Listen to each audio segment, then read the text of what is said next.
नमस्कार सभी को। आज बहुत दिनों बाद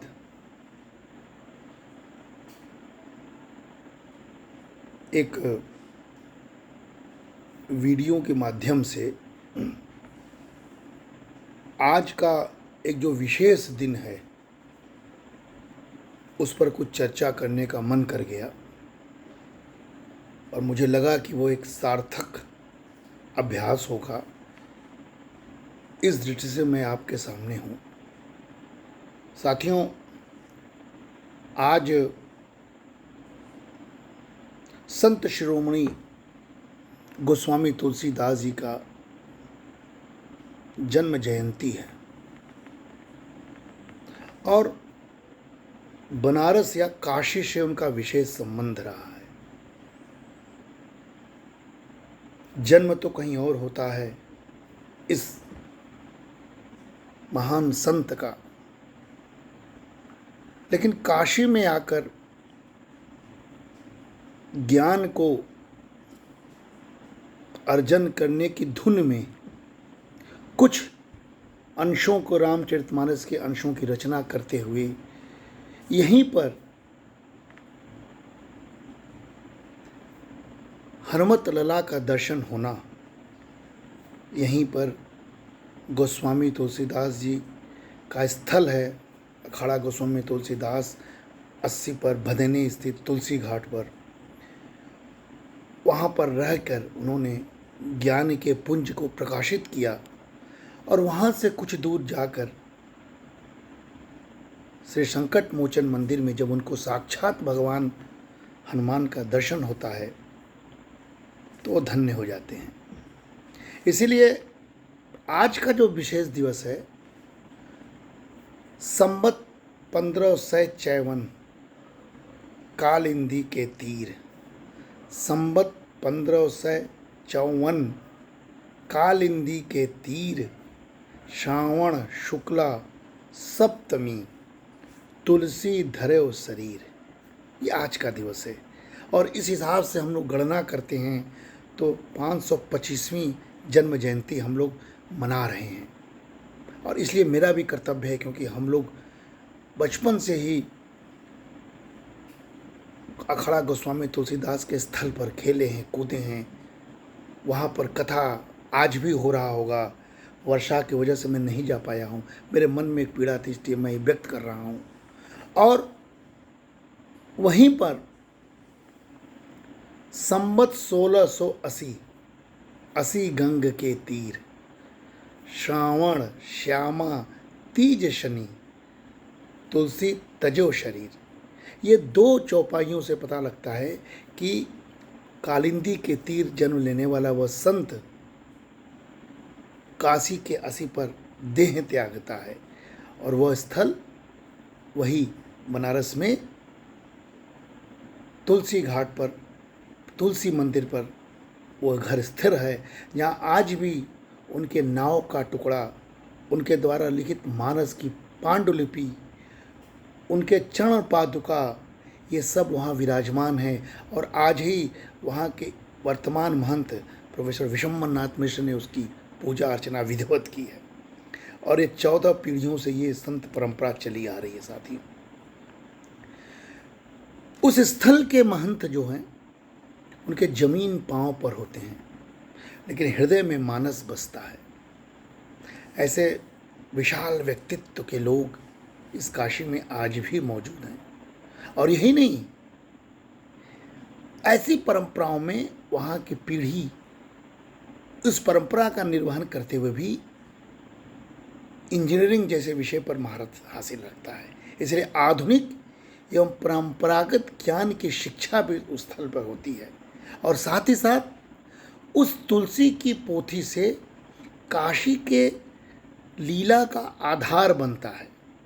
रामलीला का आधार उसी रामचरितमानस के पोथी से बनता है और उस स्थल पर सारे वो शास्त्रीयता मौजूद हैं जो दुनिया में विलुप्त होने के कगार पर है, लेकिन यहाँ संरक्षित हैं।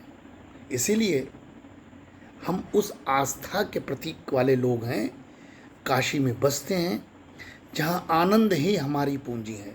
इसलिए काशी को हम आनंद कानन के रूप में जीते हैं।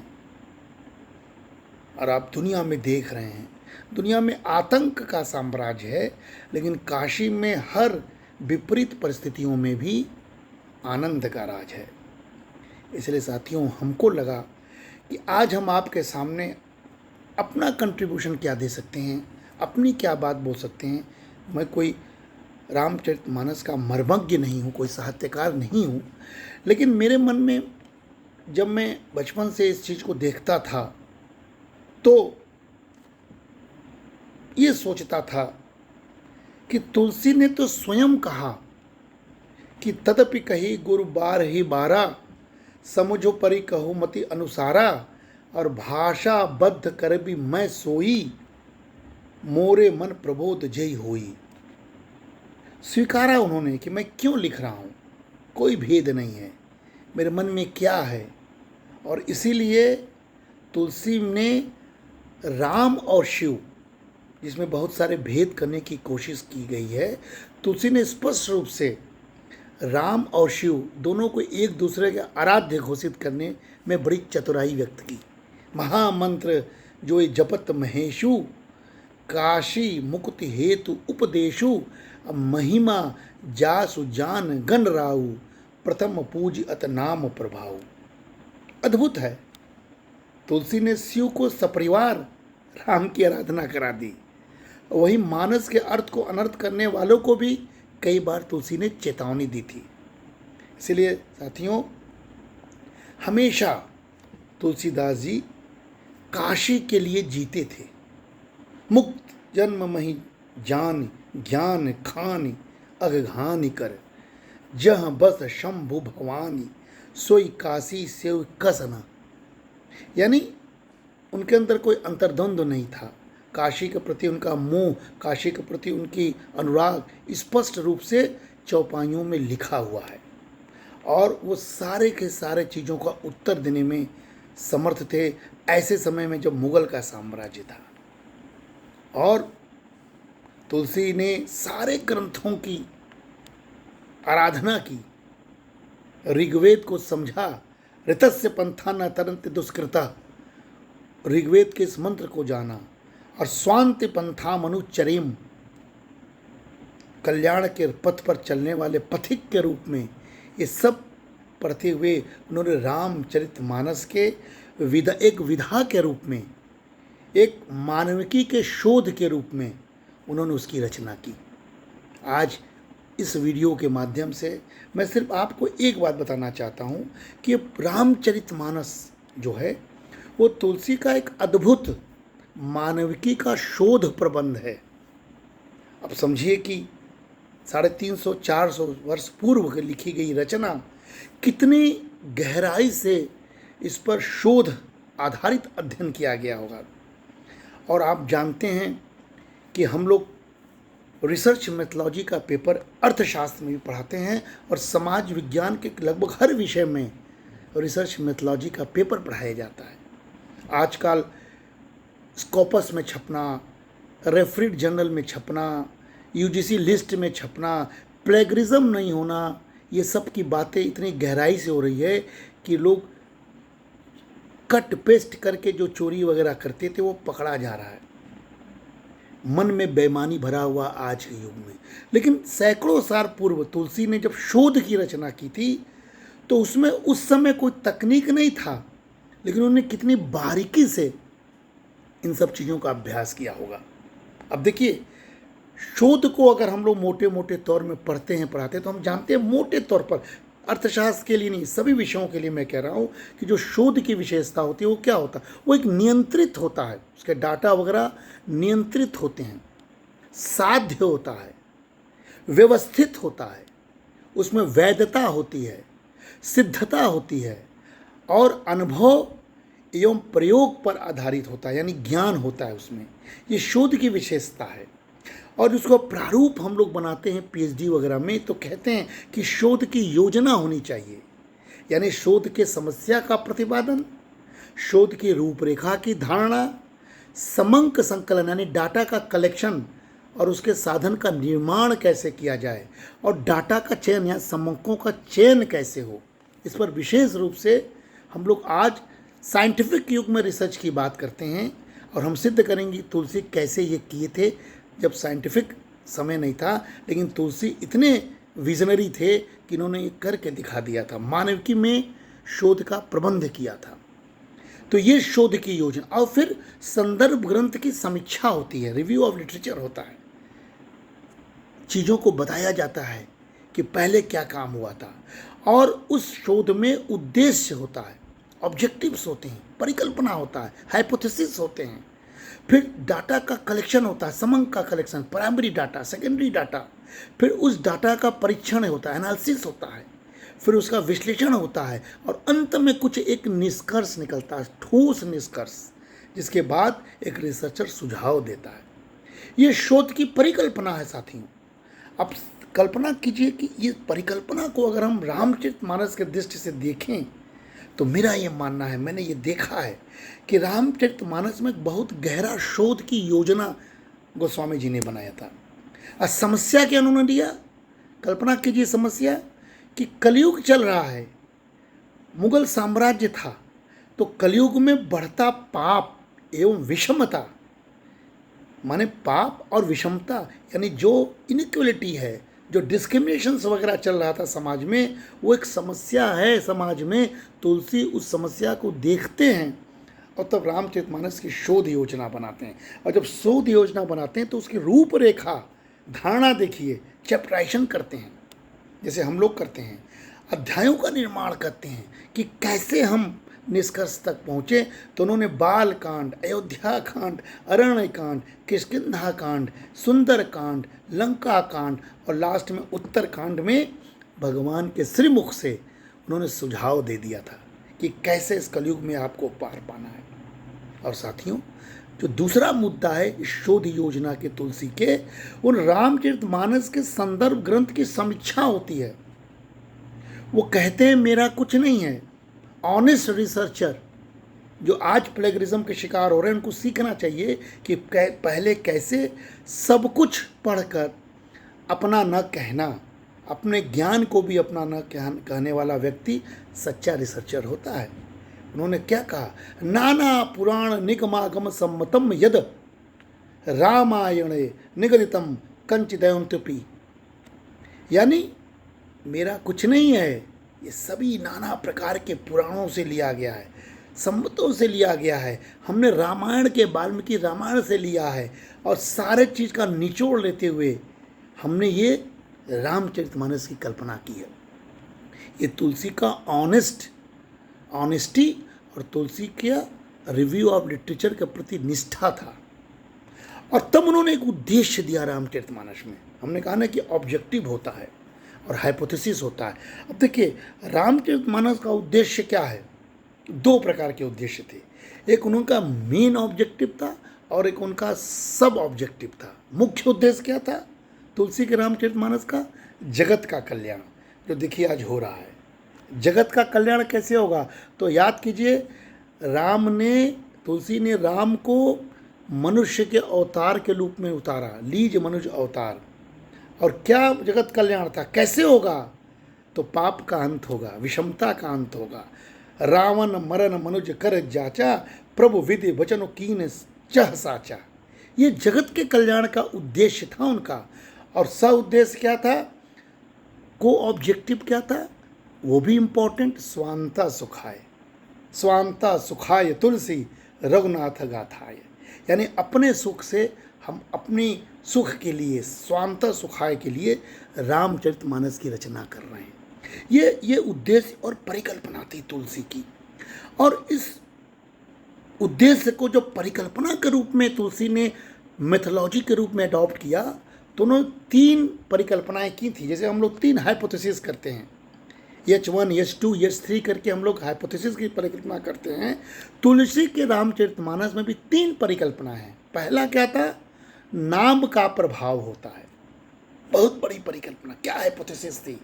आज भी उसी परिकल्पना पर हमारा सारा भारत चल रहा है। नाम का प्रभाव मतलब चहु जुग चहु श्रुति नाम प्रभाऊ कल विशेष नहीं आन उपायु, यानी श्री राम का प्रभाव इतना है कि उससे सब कुछ ठीक हो जाएगा। इसको जांच कर दिखाया बाद में।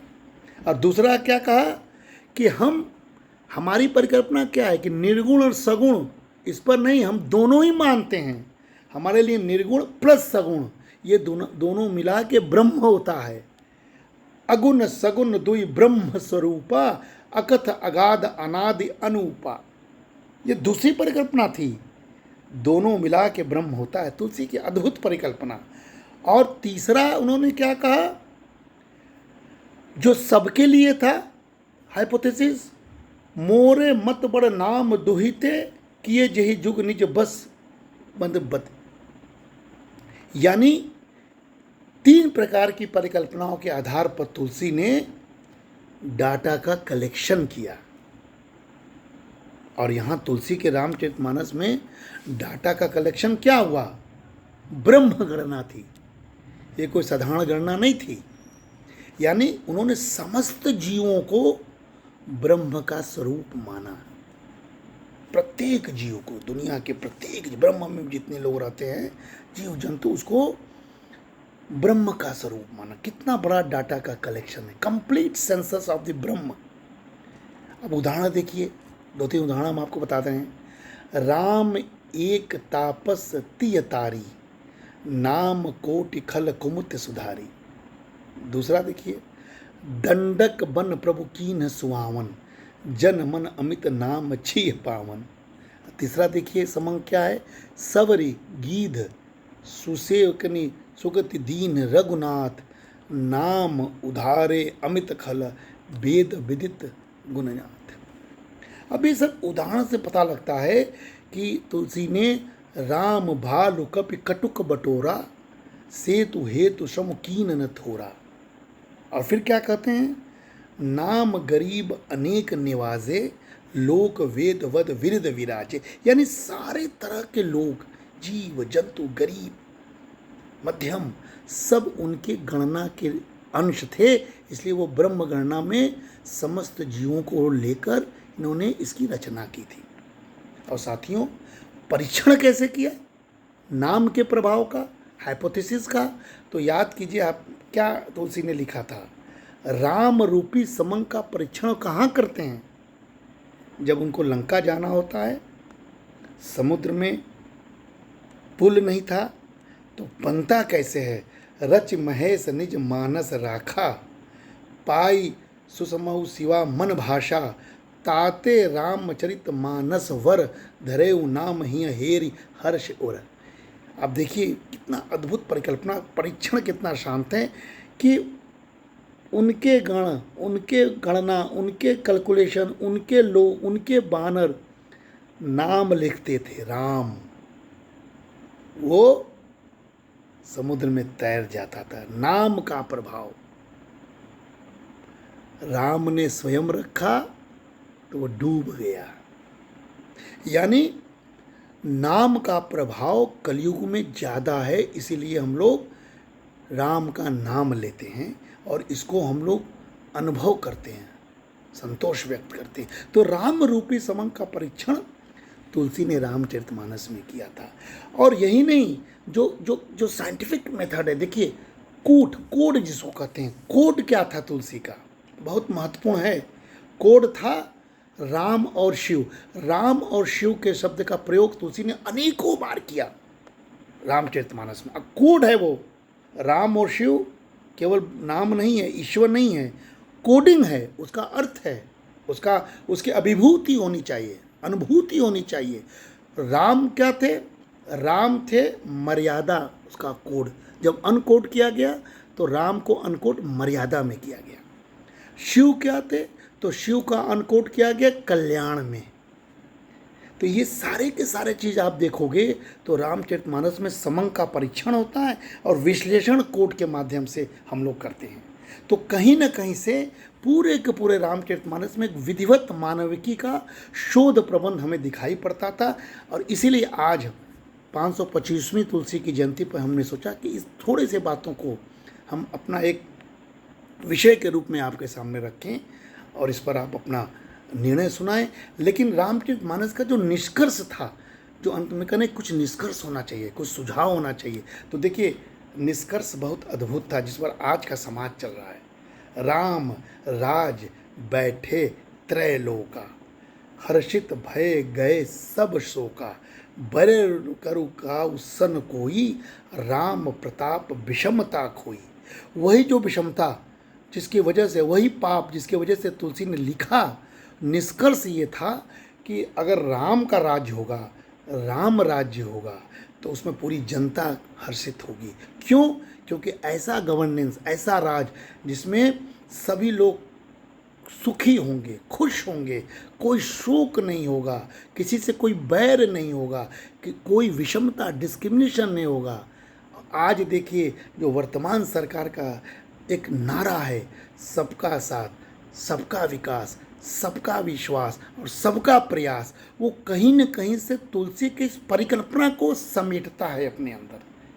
यही निष्कर्ष भी था तुलसी का, और तुलसी ने उस समय इतना अद्भुत शोध को निकाला, इतने अद्भुत निष्कर्ष को निकाला।